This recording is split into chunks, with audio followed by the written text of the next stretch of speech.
Buenas tardes, familia, ¿cómo están? Bendiciones para todos. ¿Qué tal si comenzamos ese tiempo de adoración y de palabra con una palabra que el Señor ha preparado a través de la hermana Marcela? Amén, gracias. Y la palabra de Dios, hermanos, está en Juan 10, del 27 al 29. Y dice así: mis ovejas oyen mi voz, y yo las conozco y me siguen. Y yo les doy vida eterna, y no perecerán jamás, ni nadie las arrebatará de mi mano. Mi Padre, que me las dio, es mayor que todos, y nadie las puede arrebatar de la mano de mi Padre. Amén. Gracias, amado Jesús. Padre, declaramos que nosotros somos esas ovejas tuyas, que oímos tu voz y te seguimos, Señor, que reconocemos a nuestro pastor. Gracias, amado Rey, porque declaramos que en este tiempo tú agudizas nuestros sentidos, Señor Jesús. Tú abres nuestros sentidos espirituales, nuestros oídos espirituales, nuestros ojos espirituales, nuestra boca a nivel espiritual. Dios, todos nuestros sentidos están abiertos a lo espiritual, mi amado Rey, para comunicarnos con tu Espíritu Santo en todo tiempo. Gracias, amado Rey, porque tus ovejas, como dice tu palabra, no perecerán, ni nadie las arrebatará de tu mano, Dios, porque en el hueco de tu mano, amado Jesús, estamos. En todo tiempo guardados estamos, mi amado Señor. Gracias, Padre, porque cuando las ovejas están comunicadas contigo, Dios, no tienen por qué temer, no tienen por qué extraviarse, no tienen por qué enfermarse. Están totalmente cubiertas, Dios. En tu mano estamos totalmente cubiertos, Señor Jesús. Gracias, nuestro pastor amado. Gracias, amado Padre, Hijo y Espíritu Santo. Gracias por el cuidado que tienes por tu rebaño, por tu iglesia, Dios. En tus manos estamos totalmente confiados, Dios. En tus manos estamos totalmente tranquilos y seguros, Señor Jesús. Bendecimos tu santa presencia en nuestras vidas en todo tiempo, Dios. Glorificamos tu nombre, Dios.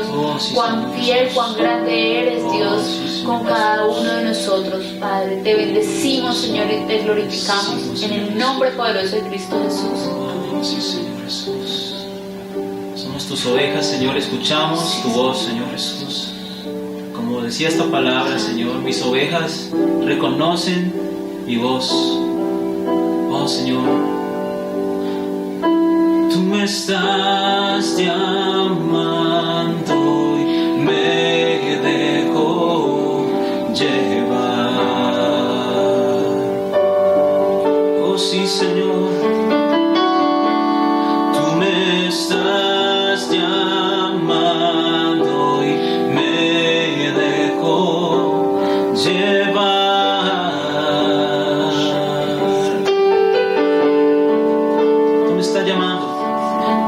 Estás llamando y me dejo llevar.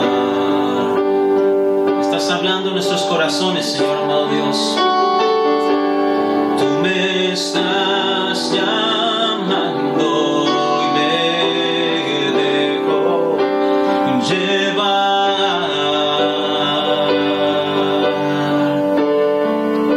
Mi espíritu te reconoce, tú eres mi Padre, solo en ti soy libre para hacer tu voluntad.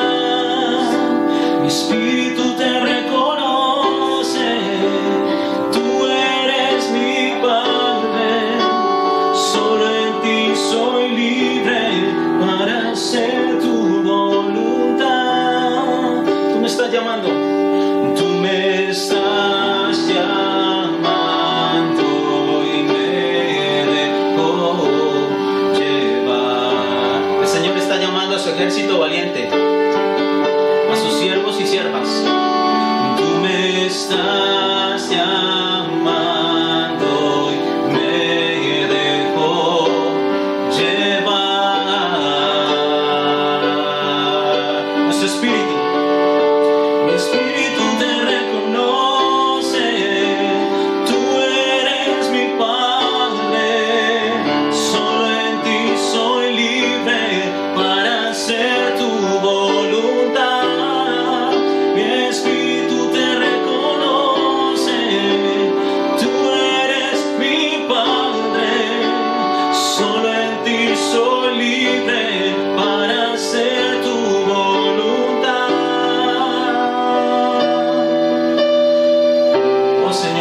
espíritu te reconoce, Señor. Tú estás llamando a tus siervos y siervas, Señor, a ser partícipes, Señor, de esta mies, de esta cosecha tan grande, Señor Jesús. Nuestro espíritu, nuestro corazón en este tiempo está reconociendo tu voz, Señor Jesús, que nos está diciendo: ven, ven y haz la obra que te he llamado. Por eso podemos decir:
reconocemos tu llamado en este tiempo, Señor Jesús. Reconocemos, Señor, tu voz, porque tú eres nuestro pastor, Señor, y nosotros somos ovejas de tu prado, Señor Jesús. Nosotros escuchamos tu voz, Señor Jesús. Señor, yo declaro que toda sordera en nuestra vida, Señor, se acaba, Señor Jesús. Señor, solamente para escuchar tu voz en medio de tantas voces, Señor, en este tiempo, Señor. Escuchar tu preciosa voz, Señor Jesús. Oh, te adoramos, Señor Jesús, precioso.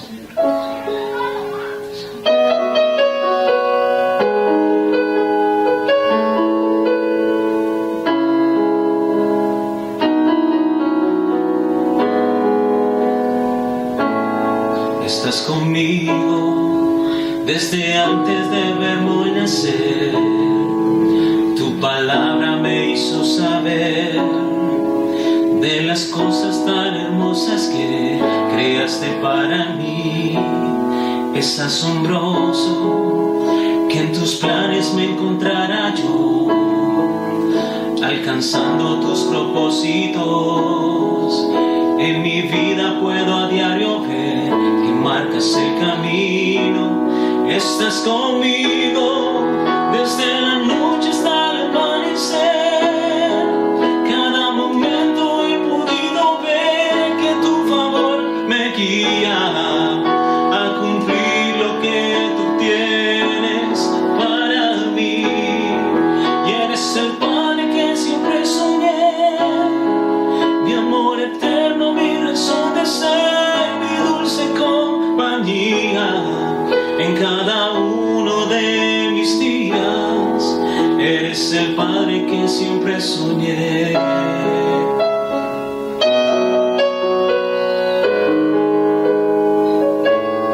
Estás conmigo desde la noche hasta el amanecer. Cada momento he podido ver que tu favor me guía a cumplir lo que tú tienes para mí. Y eres el Padre que siempre soñé, mi amor eterno, mi razón de ser, mi dulce compañía en cada uno de mis días. Eres el Padre que siempre soñé.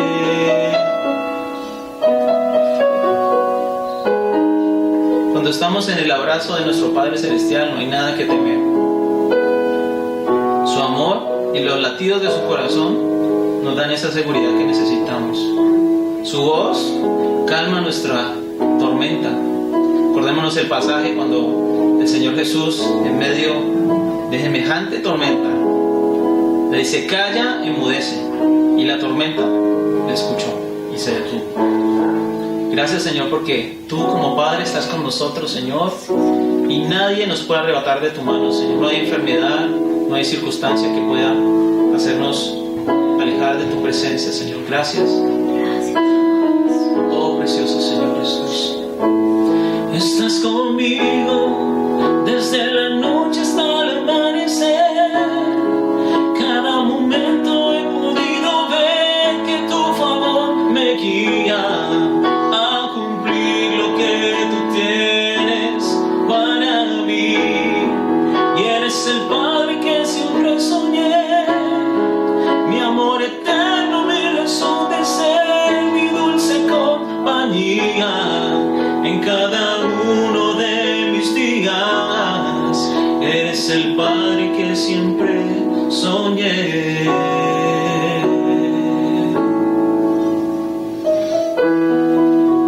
Gracias, Señor, por tu presencia. Bueno, y los dejo con una palabra de parte de Dios. Que el Señor me los bendiga. Bendiciones.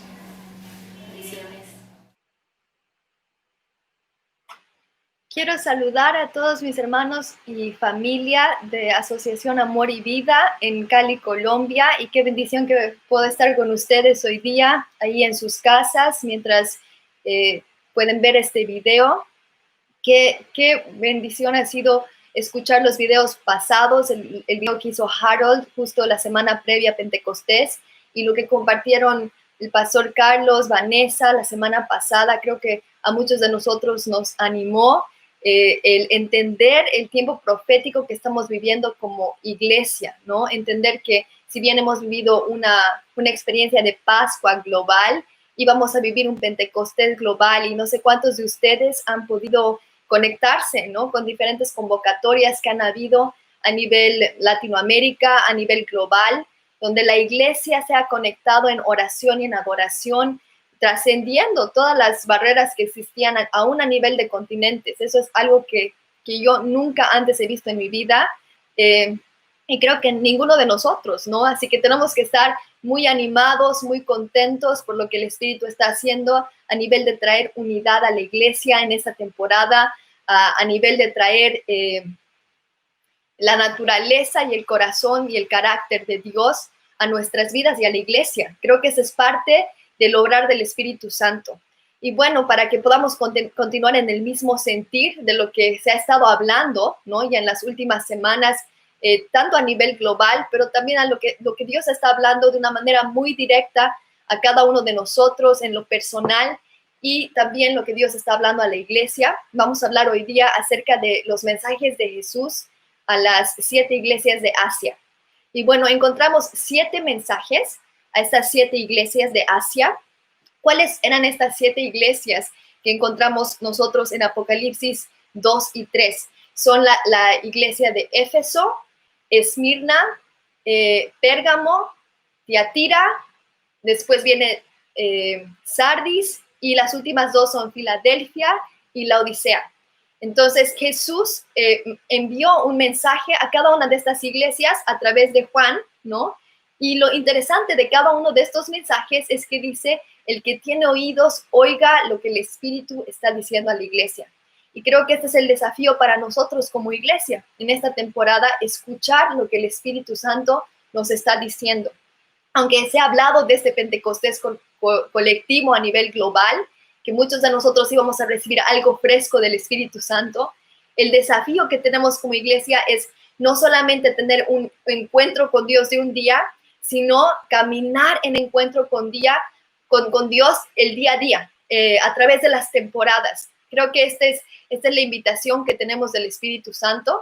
Y bueno, a través de estos mensajes a las 7 iglesias de Asia, nosotros encontramos algunos de los aspectos que Jesucristo está resaltando a la iglesia para nuestros días también. Aunque estas iglesias realmente existieron y estos mensajes fueron dedicados específicamente a cada una de estas iglesias, entre los mensajes que nosotros leemos que les fueron dados, nosotros encontramos también mensajes de Dios directamente para la iglesia de nuestros días y para nuestra vida personal. Así que bueno, volviendo a lo de las 7 iglesias. La primera iglesia, que era la iglesia de Éfeso, vamos a leer lo que dice acerca de esta iglesia. Dice, escribe esa carta al ángel de la iglesia de Éfeso. Este es el mensaje de aquel que tiene las 7 estrellas en la mano derecha, del que camina en medio de los 7 candelabros de oro. Yo sé todo lo que haces, he visto tu arduo trabajo y tu paciencia con perseverancia. Sé que no toleras a la gente malvada. Has puesto a prueba las pretensiones de esos que dicen ser apóstoles, pero no lo son. Has descubierto que son mentirosos. Has sufrido por mi nombre con paciencia sin darte por vencido. Pero tengo una queja en tu contra, no me amas a mí, ni se aman entre ustedes como al principio. Mira hasta dónde has caído, y vuélvete a mí y haz las obras que hacías al principio. Si no te arrepientes, vendré y quitaré tu candelabro de su lugar entre las iglesias. Pero tienes esto a tu favor, odias las obras malvadas de los nicolaitas, al igual que yo. Todo el que tenga oídos para oír debe escuchar al Espíritu y entender lo que Él dice a las iglesias. A todos los que salgan vencedores les daré el fruto del árbol de la vida que está en el paraíso de Dios. Y bueno, ¿qué está diciendo Jesús?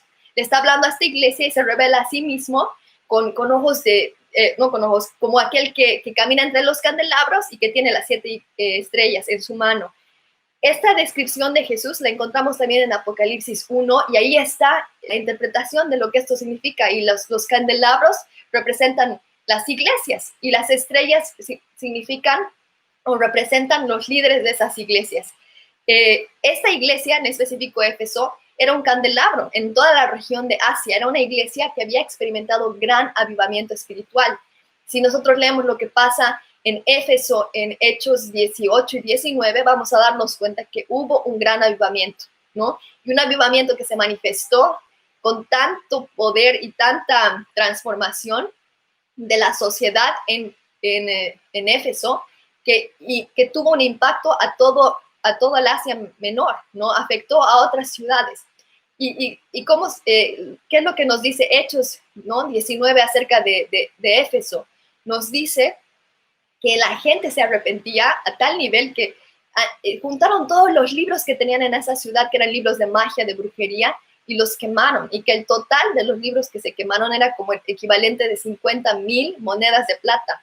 O sea, hubo una transformación en la sociedad, un gran arrepentimiento y un despertar espiritual tan fuerte que imagínense que entre los líderes que estuvieron en esa iglesia de Éfeso, bueno, el que la estableció al principio fue Pablo, después, obviamente, más adelante Timoteo tomó el liderazgo y después el apóstol Juan fue el líder apostólico de esa iglesia. Y esta iglesia fue una bendición para muchos, pero Jesús le dice, mira, yo reconozco que has trabajado durísimo, te has esforzado por la causa de mi nombre, de mi reino, reconozco que tienes discernimiento, que disciernes cuando hay algo que no está conforme a mi voluntad o a mi corazón o a mi espíritu, disciernes cuando hay personas que quieren tomar títulos, que tienes celo y tienes discernimiento. Y no aceptas y aborreces lo que yo aborrezco, aborreces las obras de los nicolaitas, ¿no? Los nicolaitas, vamos a ver más adelante en la iglesia de Pérgamo, que son los que enseñaban de alguna manera una doctrina que daba permiso a las personas para vivir en pecado sin arrepentirse y aún así recibir la gracia de Dios. Y bueno, ¿qué sucede? Jesús le dice, yo reconozco todas estas cosas buenas de ti, a Éfeso, y estoy contento contigo en este sentido, pero tengo algo contra ti. Has perdido tu primer amor. Y quiero animarles a que este tiempo podamos nosotros cada uno volvernos al Señor, examinar cómo está nuestro corazón, darnos cuenta cómo ha sido nuestro caminar con Dios este tiempo y cómo está nuestra relación con Él, cómo está nuestro corazón. Yo pienso que hay muchos que en esta temporada más bien han experimentado muchísima intimidad con Él, se han vuelto a Él, han experimentado una cercanía a Dios en estos días, en este tiempo de la cuarentena. Pero hay otros que aún en medio de la cuarentena, tal vez no, tal vez ha sucedido todo lo opuesto. Así que este es un tiempo para escuchar lo que el Espíritu Santo está diciéndonos como iglesia. Yo quiero contarles una experiencia que yo tuve un par de años atrás, que tal vez me va a ayudar a ilustrar un poquito mejor lo que estoy queriendo compartir. Bueno, ¿qué sucedió hace unos años, no? Cuando me convertí, yo tenía un amor muy fuerte por el Señor, por su presencia. Yo era una adolescente y recuerdo que yo volvía a mi casa y lo único que quería era orar, pasar tiempo con Dios, tiempo de intimidad, y a veces me metía horas en mi cuarto. Tenía un anhelo tan profundo que a ratos iba a las reuniones de oración y cuando se terminaban yo lloraba, ¿no? Y mi mamá me acuerdo que me preguntaba, ¿por qué estás llorando? Yo, ay, es que no quería que se termine. O sea, tenía tanto anhelo por la presencia de Dios que cada minuto lo valoraba. Y bueno, a través de los años que ha sucedido, muchos años he caminado en ese fervor, pero más adelante he abierto la casa de oración, he seguido caminando en fervor en amor a Dios y qué sé yo, pero ha llegado un momento que aún en medio de dirigir una casa de oración, tenía muchas responsabilidades, ¿no? Y en medio de tantas responsabilidades, yo pienso que mi corazón también a ratos como se enfrió. Y entonces, ¿qué sucedió? Que justo hace unos años, yo estaba a punto de hacer un viaje, y era un viaje ministerial. Y no sé, yo creo que muchos de ustedes se deben identificar con esto, que cuando uno está a punto de viajar, tiene más trabajo que nunca, ¿no? Entonces, los que trabajan en una oficina o los que están en el ministerio, en la iglesia, sabes que si vas a viajar, más bien el mes previo a viajar, vas a tener muchísimo trabajo porque tienes que dejar un montón de cosas listas. Igual a los que son papás y qué sé yo, tienen que dejar todo listo para sus hijos, no sé, ¿no?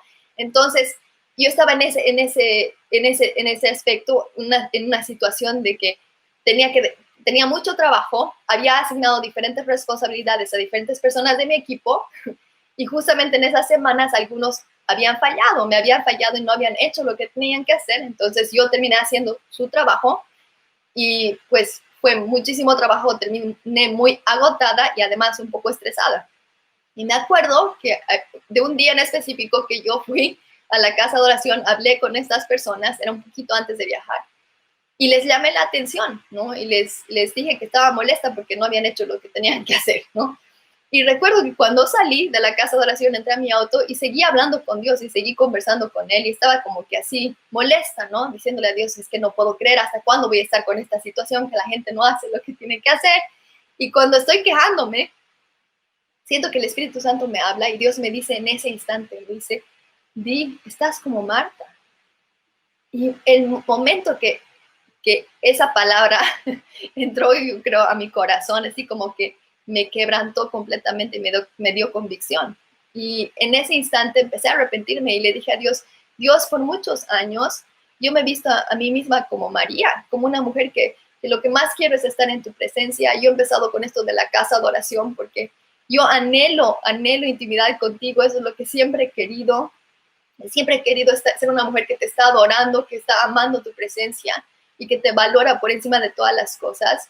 Y tienes razón, ahorita estoy como Marta, estoy cansada, estoy estresada y además estoy quejándome de mis hermanos. Estoy como Marta, Dios, ¿acaso no te importa que, que yo haga todo el trabajo y ellos no? ¿No? Estaba con esa actitud y Dios me tuvo que dar esa convicción ese día para mostrarme la realidad de mi corazón y que aunque estaba supuestamente a tiempo completo sirviendo a Dios, como dice aquí de la iglesia de Éfeso, ellos estaban trabajando duro, ¿no? Eran fieles, tenían discernimiento, todas las cosas, pero habían perdido su primer amor. Y no era un primer amor solamente hacia Dios, sino los unos a los otros. Y este es el desafío para nuestras vidas, que nosotros crezcamos en amor continuamente, ¿no? No sé cuántos de ustedes están de acuerdo que el crecimiento espiritual se puede definir solamente por tener un amor que crece hacia Dios y hacia las personas. Un crecimiento espiritual no se da por la cantidad de reuniones a las que uno va a la semana. Crecimiento espiritual no se define por cuántos años eres cristiano. Hay gente que tiene muchos más años que otros, pero eso no es crecimiento espiritual.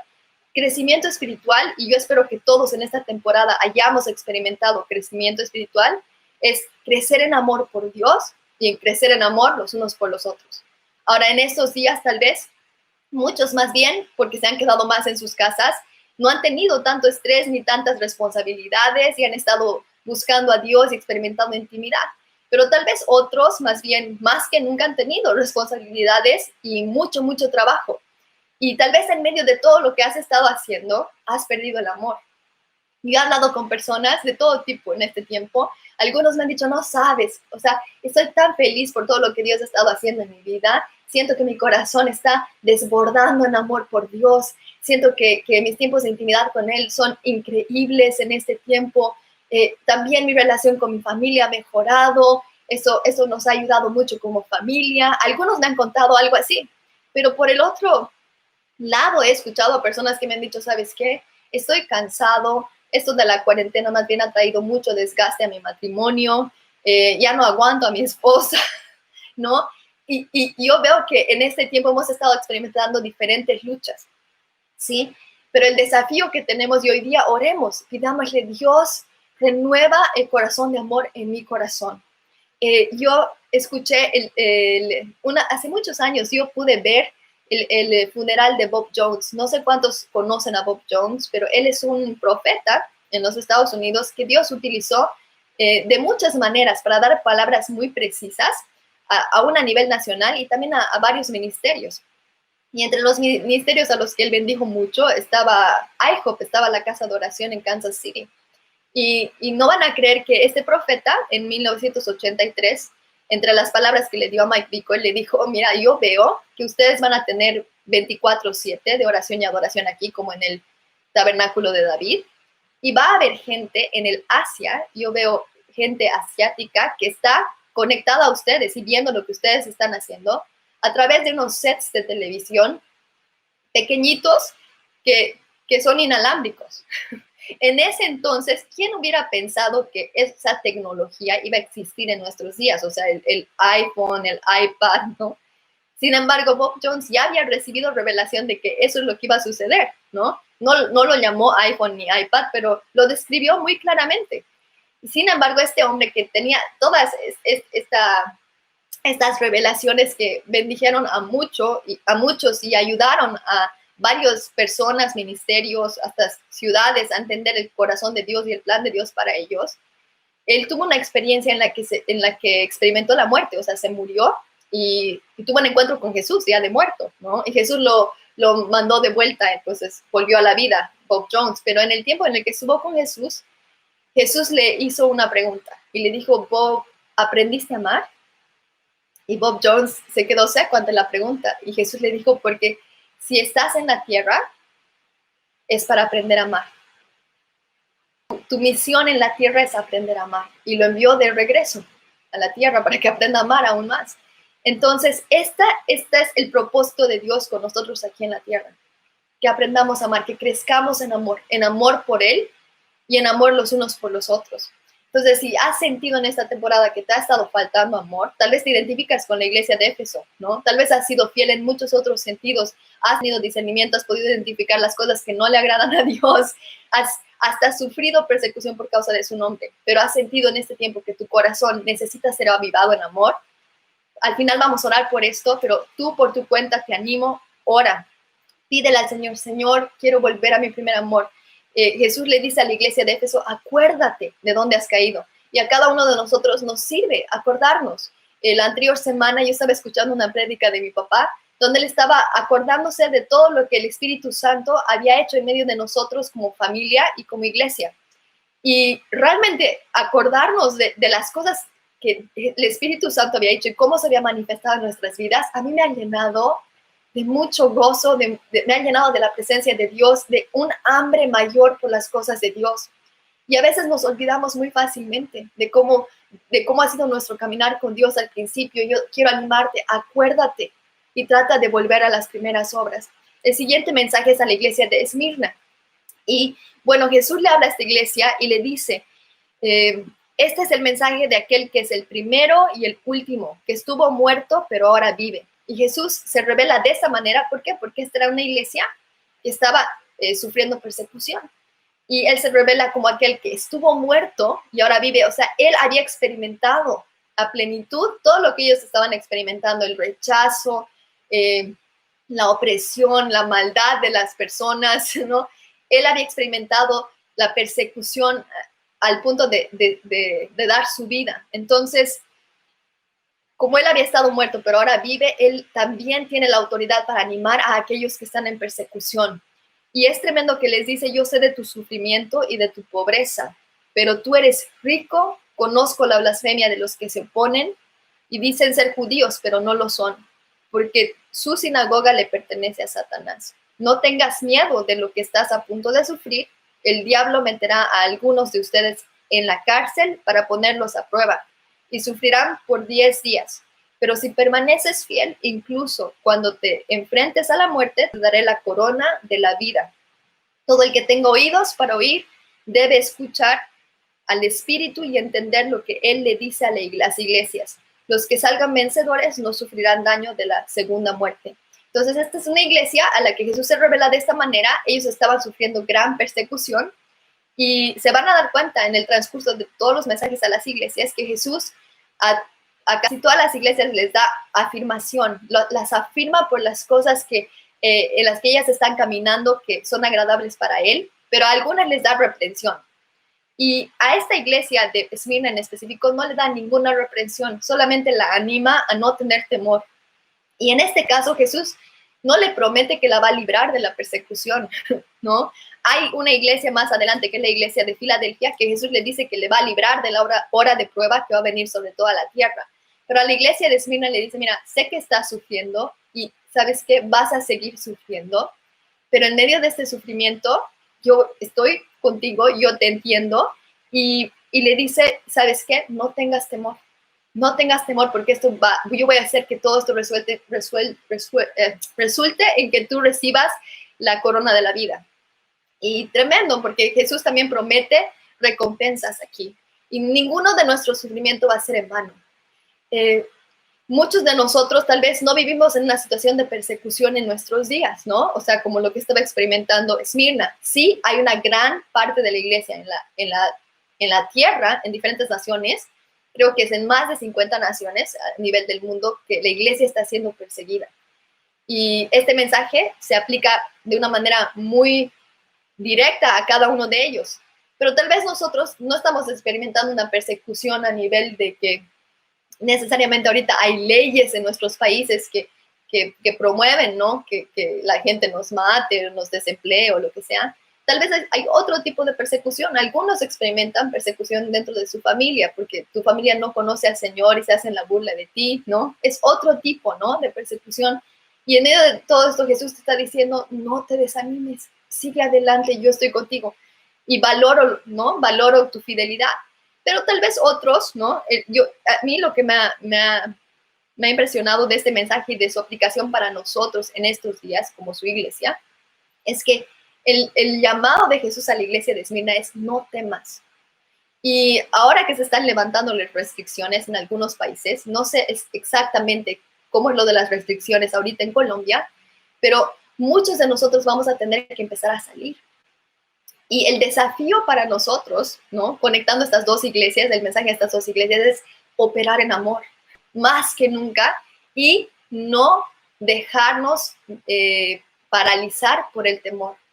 No dejar que el temor controle nuestras vidas. Tal vez no hay una persecución literal ahorita de que hay personas que van a venir a matarnos, pero hay un virus allá afuera que todos vamos a tener que enfrentar. Y algo que hablábamos con Vane al respecto es que Dios tiene en su libro escrito cada uno de nuestros días, ¿no? Y como dijo Jesús, nadie puede añadir un solo día ni quitar un día al curso de la vida que Dios ha trazado para cada uno. Así que confiemos que nuestras vidas están en sus manos.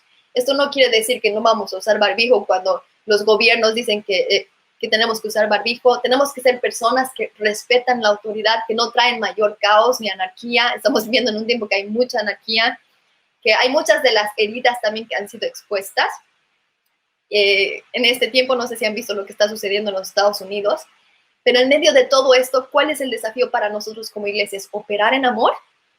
En el primer amor, amar a Jesús con todas nuestras fuerzas, con todo nuestro corazón, con toda nuestra mente, amar a nuestros hermanos y no dejarnos vencer o controlar por el temor. Así que yo quiero animarte en lo que tengas que empezar a salir a trabajar o interactuar con otras personas. Tú sé de las personas que no tiene temor y que manifiesta el amor de Cristo en ese contexto. Venzamos todo temor a la muerte porque nuestras vidas están en las manos del Señor, ¿ok? El siguiente mensaje es el mensaje a la iglesia de Pérgamo. Y este mensaje a la iglesia de Pérgamo y el de Tiatira están un poco conectados porque a ambas iglesias Jesús les habla acerca de vencer la inmoralidad, ¿sí? Entonces, tal vez a algunos Dios nos está hablando volver al primer amor. A otros Dios nos está diciendo, tienes que vencer el temor. Y a otros Dios les está diciendo, mira, quiero hacerte libre de algunas cosas que te han estado atando y que no te están permitiendo vivir la vida que yo quiero que tú vivas. Y esto a veces se puede dar a nivel de congregaciones o a nivel de familias y vidas personales. Miren lo que le dice Jesús a la iglesia de Pérgamo. Le dice, este es el mensaje de aquel que tiene la espada aguda de doble filo. Entonces, se revela a Jesús como aquel que tiene una espada y que él realmente va a hacer guerra contra las tinieblas, contra todo aquello que se está interponiendo entre él y nosotros. Él va a hacer guerra contra todo aquello que trata de destruir nuestras vidas y controlarnos, que no viene de él, ¿no? Dice en el versículo 13, yo sé que vives en la ciudad donde Satanás tiene su trono. Y Jesús estaba reconociendo el contexto en el que estaba la iglesia de Pérgamo, ¿no? Realmente las tinieblas tenían mucho control y autoridad en esa región, en esa ciudad. Ahora nosotros estamos viendo, bueno, depende, ¿no? En qué país estamos en Latinoamérica, que hay algunos países donde tal vez ha habido un cambio de gobierno y ahora hay una persona que cree en Jesús, ¿no? Yo he visto muchos presidentes de Latinoamérica en este tiempo convocar a la gente a ayuno y a oración. Pero muchos de nosotros vivimos en otras naciones donde más bien, más que nunca, la maldad se está manifestando aún a nivel de las leyes, a nivel de los gobiernos. Y quiero decirte, Jesús, así como le habló a la iglesia de Pérgamo, nos está diciendo, yo sé el contexto en el que estás viviendo, ¿no? Entiendo lo que está sucediendo. Y no solamente le dice, yo sé que tú vives donde está el trono de Satanás, sino dice, sin embargo, has permanecido leal a mi nombre, te rehusaste a negarme aun cuando mi fiel testigo Antipas murió como mártir en medio de ustedes, allí en la ciudad de Satanás. Entonces Jesús le dice, yo sé que eres fiel y que no has negado mi nombre y aun cuando las cosas se han puesto de color oscuro, tú has seguido siendo fiel. Pero aquí viene la reprensión y Jesús les dice, tengo unas cuantas quejas en tu contra, que tú toleras a algunos de entre ustedes que mantienen la enseñanza de Balaam, quien le enseñó a Balac cómo hacer tropezar al pueblo de Israel. Les enseñó a pecar, incitándolos a comer alimentos ofrecidos a ídolos y a cometer pecado sexual. De modo parecido entre ustedes hay algunos nicolaitas que siguen esa misma enseñanza. Arrepiéntete de tu pecado, o de lo contrario vendré a ti de repente y pelearé contra ellos con la espada de mi boca. Entonces Jesús les está llamando a arrepentimiento antes de que él entre a acción, ¿no? Dios a todos nos da un periodo de arrepentimiento y llega un momento donde ese periodo de arrepentimiento se termina y Dios entra en acción. Ahora, en este caso, está hablando de personas que sostenían la doctrina de Balaam o se llamaban nicolaitas, ¿no? Que era un grupo dentro de la iglesia que surge de un diácono que fue establecido en Hechos 6, que se llamaba Nicolás, que de alguna manera empiezan a enseñar, parece ser, por lo que se lee en las escrituras y en la historia, empiezan a enseñar acerca de la gracia, pero como si fuera una licencia para pecar, ¿no? Ay, no importa, hermano, hay gracia, ¿no? Y sí, la gracia de Dios es por lo que somos salvos, o sea, no, ninguno de nosotros es salvo por sus propias obras. En Efesios 2 dice que ninguno se ha salvado por sus propias obras, sino que es un don gratuito de Dios, es pura gracia. Ninguno de nosotros nos merecíamos ser salvos. Pero una vez que somos salvos, ¿qué dice Pablo, no, acerca de la gracia? Dice que la gracia es el poder de Dios que nos habilita para renunciar a toda vida de impiedad. O sea, la gracia de Dios es ese poder que Dios nos da para decir no al pecado. Y cuando Dios nos está hablando acerca de esto a través de la iglesia de Pérgamo, del mensaje de la iglesia de Pérgamo, nos está diciendo, mira, yo te voy a dar la gracia para vencer en estas áreas que estás luchando. ¿Y cuáles eran esas áreas? Específicamente aquí en la iglesia de Pérgamo y en la de Tiatira era inmoralidad sexual y era idolatría. Entonces, algunos tenemos que arrepentirnos de idolatría. Yo pienso que muchos se han arrepentido ya en todo el proceso que ha habido, lo de la cuarentena, pero tal vez hay otros a los que Dios ahorita los está llamando a arrepentimiento. Porque quiere transformar nuestras vidas y hacernos libres de todo aquello que nos tiene cautivos. La idolatría es cualquier cosa en la que ponemos nuestra confianza. cualquier cosa que amamos o en lo que está nuestra seguridad más que Dios. O sea, puede ser tu trabajo, a veces puede ser hasta tu familia. Pueden ser cosas buenas, o sea, la idolatría no necesariamente es un estuco, ¿no? Es cualquier cosa que yo les digo, que en la que está nuestro afecto más que amar a Dios o nuestra seguridad. Y este es un tiempo en el que Dios quiere llevarnos a dejar toda idolatría, porque Jesús dice, Él es un Dios celoso, ¿no? En Éxodo 20 dice cuando da los 10 mandamientos, ¿no? No tendrás otros dioses además de mí, porque yo soy un Dios celoso.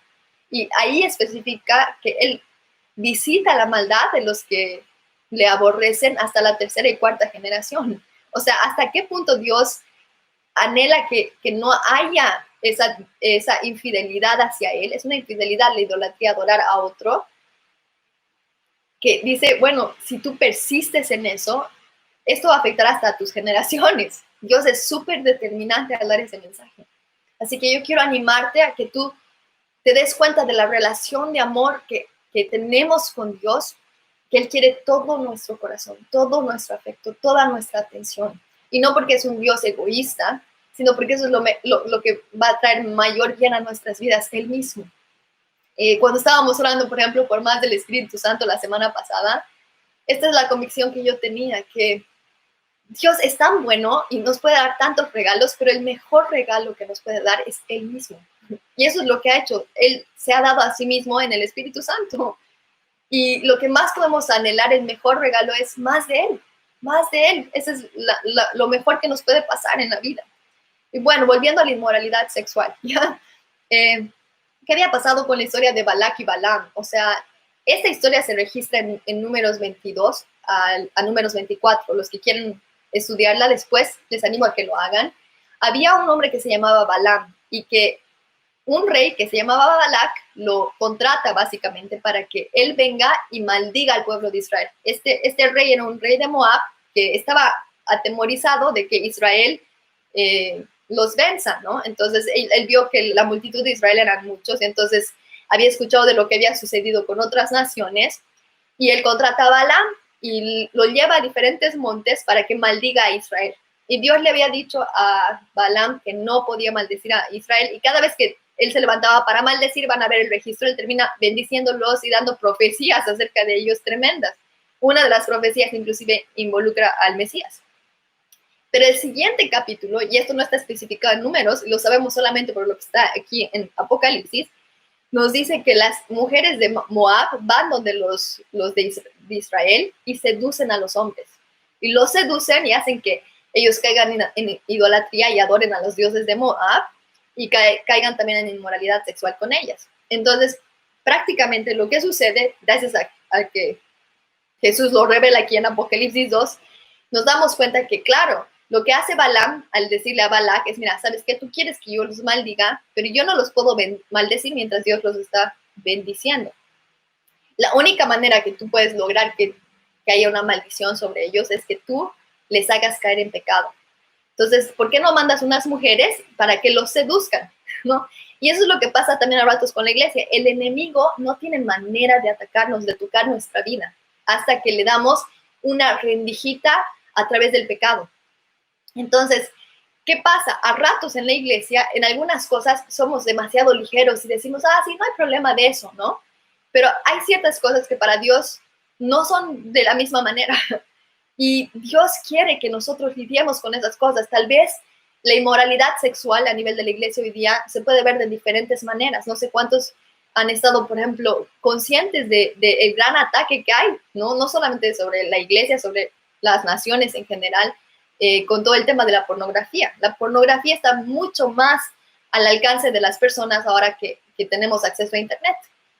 Entonces, los porcentajes de gente que está continuamente mirando pornografía son escandalosos, ¿no? Yo estaba leyendo ayer unas estadísticas acerca de la pornografía en los Estados Unidos, ¿no? Y dice que el 56% de los pastores tiene problemas con la pornografía. Estamos hablando de pastores, ¿no? Y dice el 68% de los hombres que van a la iglesia están luchando con pornografía.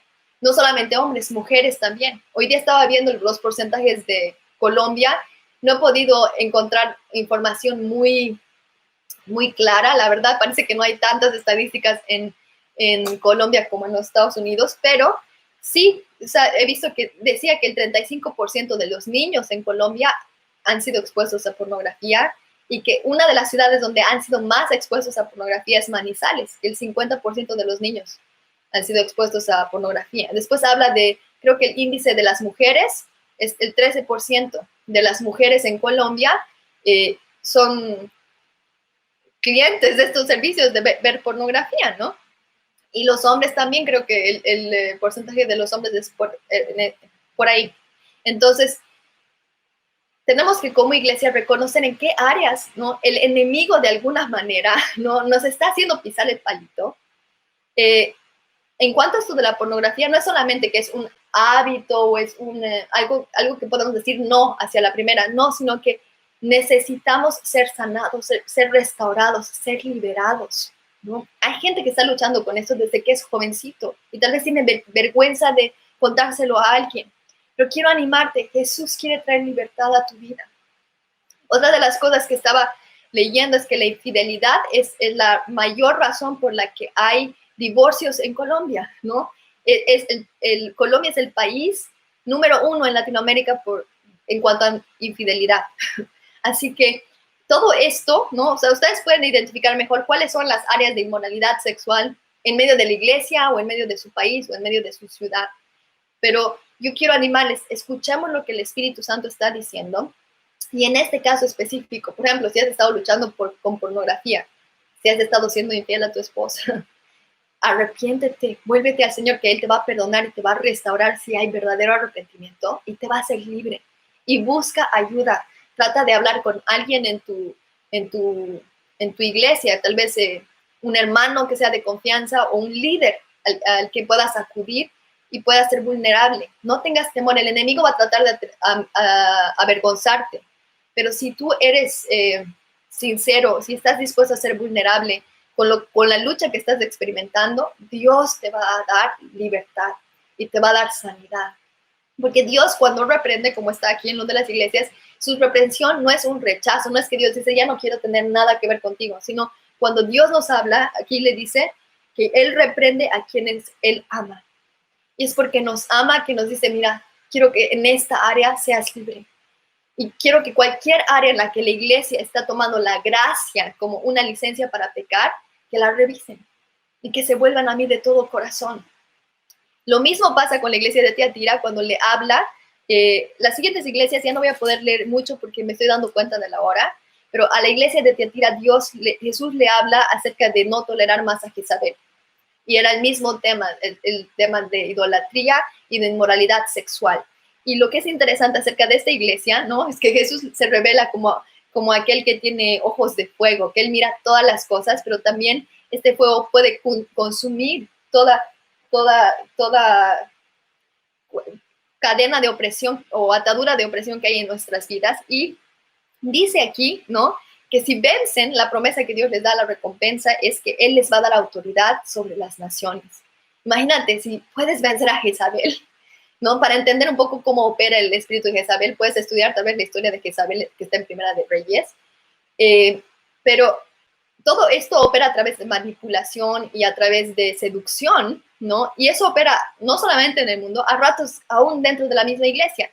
Y Dios nos quiere hacer libres, ¿por qué? Porque quiere darnos autoridad, ¿no? Es decir, si el índice de divorcios o el índice de infidelidad o el índice de pornografía que hay en el mundo es el mismo en la iglesia, ¿con qué autoridad vamos a poder llevar a otros a libertad? ¿Con qué autoridad vamos a poder llevar a otros a experimentar más de la vida de Cristo? Dios en este tiempo quiere limpiarnos, sacar de nosotros cualquier cosa que está haciendo un estorbo para que nosotros podamos tener una mayor intimidad con Él, para que podamos caminar en la plenitud de sus propósitos para nosotros. Así que animémonos, creamos en las promesas, en las recompensas que Jesús dijo y prometió, y creamos que si nosotros vencemos en estas áreas en las que el Señor nos está llamando a vencer, el Señor nos va a dar autoridad más allá de lo que nos imaginamos, más allá de Cali, etc.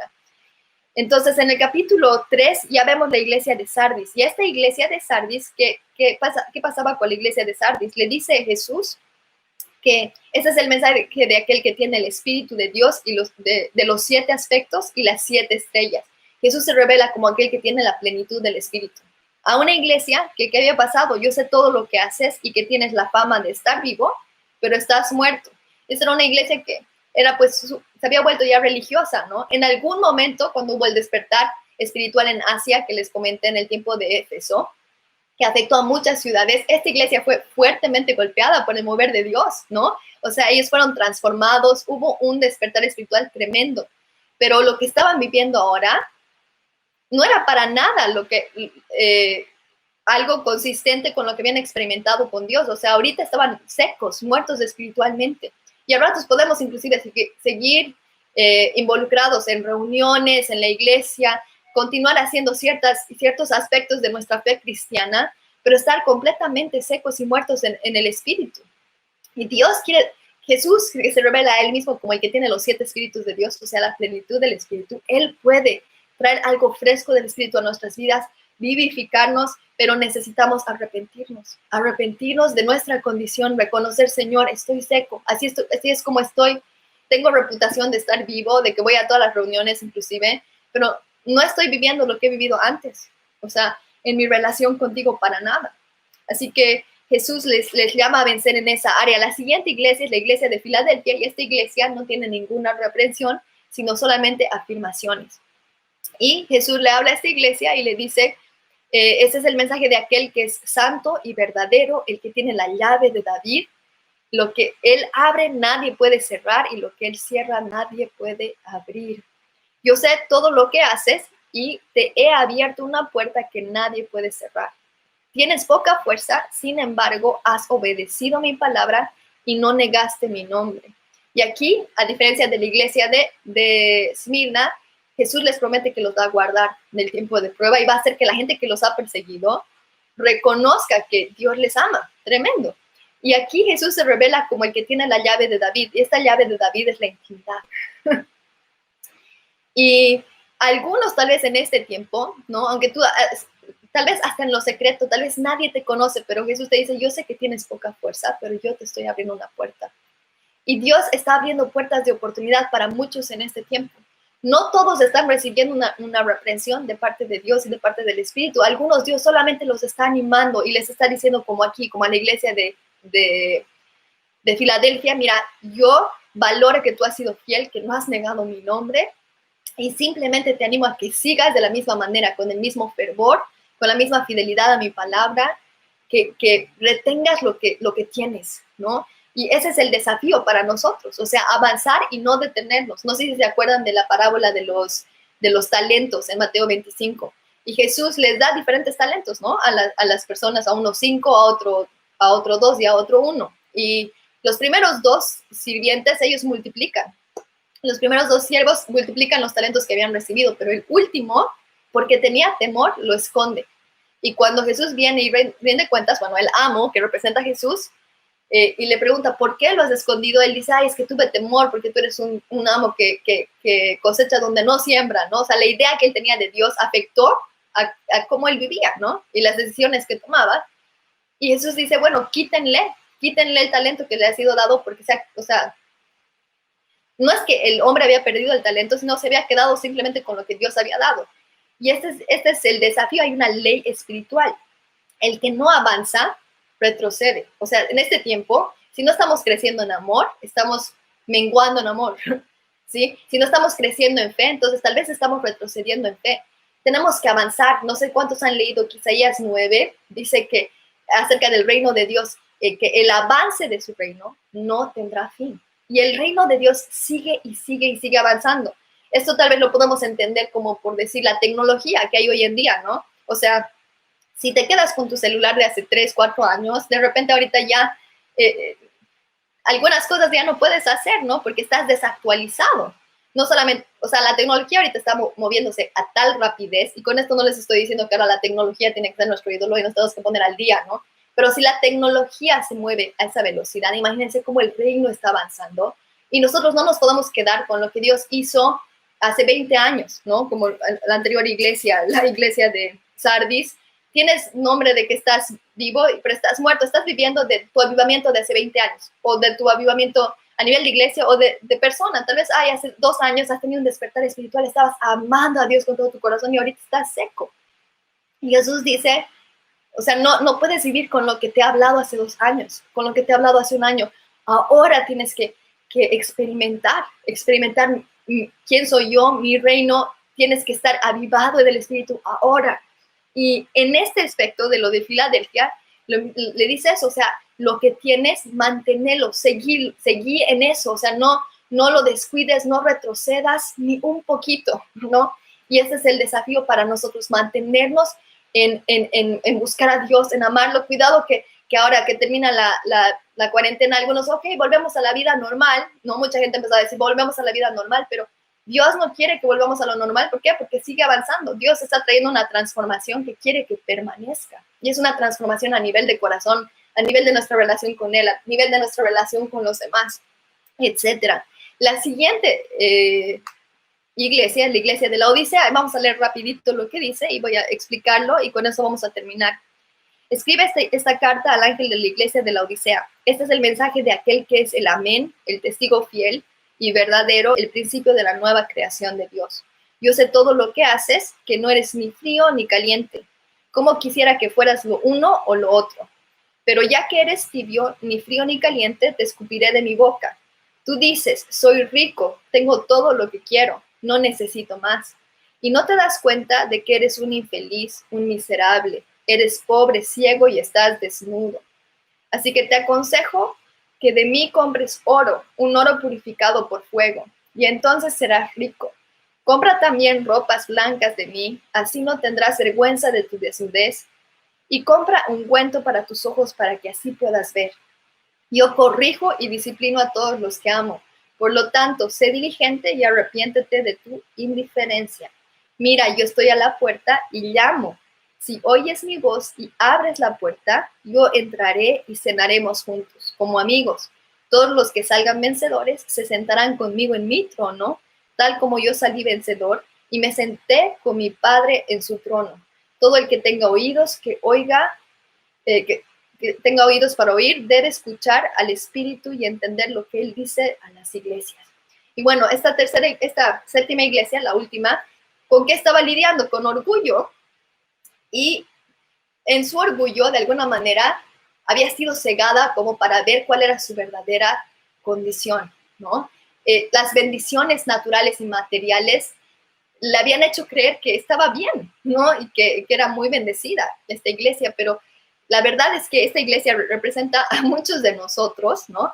Y cómo el materialismo, el consumismo a ratos ha llenado nuestra vida y nos hemos sentido muy bendecidos, pero sin embargo no nos hemos dado cuenta de cuán superficiales hemos sido en el espíritu y no tenemos, tal vez tenemos más bienes materiales, pero no tenemos más de Dios en ese tiempo, no sé.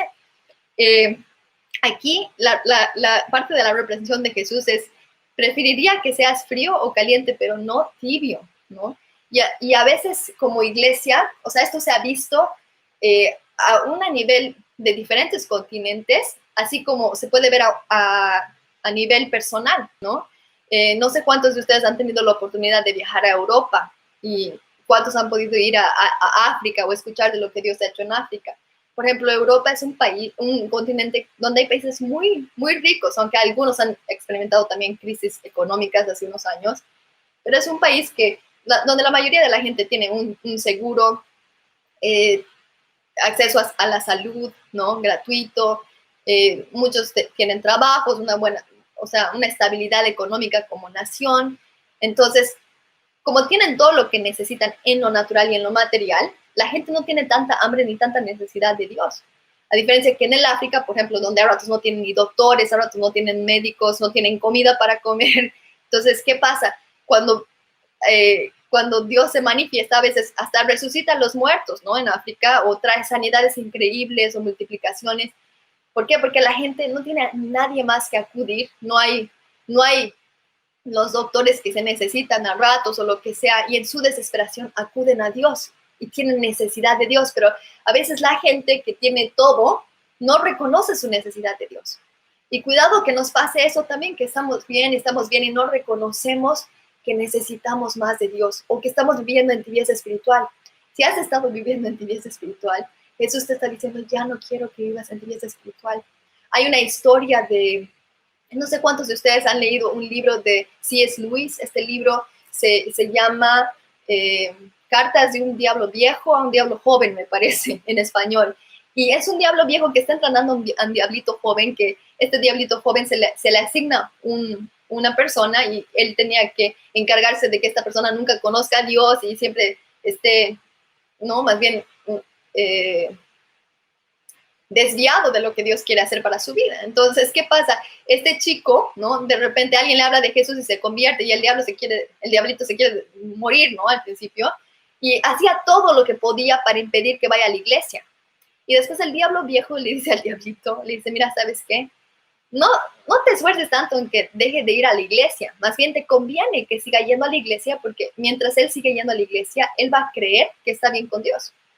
Entonces, lo que te conviene es que asegúrate de que siga yendo a la iglesia, pero en la semana haz que su vida no tenga nada de consistencia con lo que él cree y lo que escucha en la iglesia. Entonces, más bien haz que pueda caer en pecado en esto, que en esta otra área camine con doblez de corazón, que desconfíe, que lo que sea, ¿no? Entonces, esta era parte de la instrucción del enemigo, ¿no? Impresionante como C.S. Lewis, como que hace que sea tan visible las estrategias del enemigo para nosotros, para darnos cuenta. Muchos de nosotros, a ratos, podemos estar yendo a la iglesia y todo, y así sigues asistiendo a tu reunión o viendo el video del sábado, pero en la semana tu vida no está glorificando a Dios, no estás caminando con Dios, estás en tibieza espiritual, te llamas cristiano, pero no estás viviendo con Dios la vida que Dios quiere que tú vivas. O sea, no estás anhelando más de Él. El desafío y el llamado y la invitación de Jesús para ti en este tiempo es, ven, compra oro, ¿no? Hay unas riquezas que no tienen que ver con las riquezas de este mundo, y es la riqueza de la hermosura de Cristo, de la gloria de Cristo. Le dice, compra colirio de mí y para ver mejor. La gente ahora se está viviendo en tibieza y no tiene revelación. Y muchos de nosotros hemos estado en esa situación. Así que yo quiero animarte. Jesús quiere traer algo fresco a nuestras vidas. Arrepintámonos, no solo de inmoralidad, como les he hablado antes, aún de tibieza espiritual y de pasividad. Si no hemos estado buscando a Dios con todas nuestras fuerzas y nuestras vidas no han sido coherentes y consistentes con lo que Dios nos ha llamado. Así, ¿qué les parece si oramos y terminamos aquí? Señor, te doy gracias, Dios, por lo que estás haciendo a través de tu Espíritu y porque estás trayendo transformación al corazón de cada uno de tus hijos, Dios. Gracias por lo que el Espíritu está hablando a la iglesia. Te pedimos por algo fresco en este tiempo de tu Espíritu para traer transformación a nuestras vidas. Oro porque traigas libertad de todas las cadenas de opresión y ataduras que nos han tenido cautivos, Señor, como iglesia, como personas, cualquier rendija que le hayamos abierto al enemigo que sea cerrada, toda puerta que haya sido abierta a las tinieblas en nuestras vidas sea cerrada. Dios, hoy día oramos porque cada persona que tiene que recibir afirmación de tu parte, reciba afirmación hoy día, ánimo, Señor, palabras de afecto de parte de ti. Señor, una revelación fresca de quién tú eres. Dios, danos libertad y danos la gracia de vivir la vida que tú quieres que vivamos. Te bendecimos en este día, en el nombre de Jesús. Amén.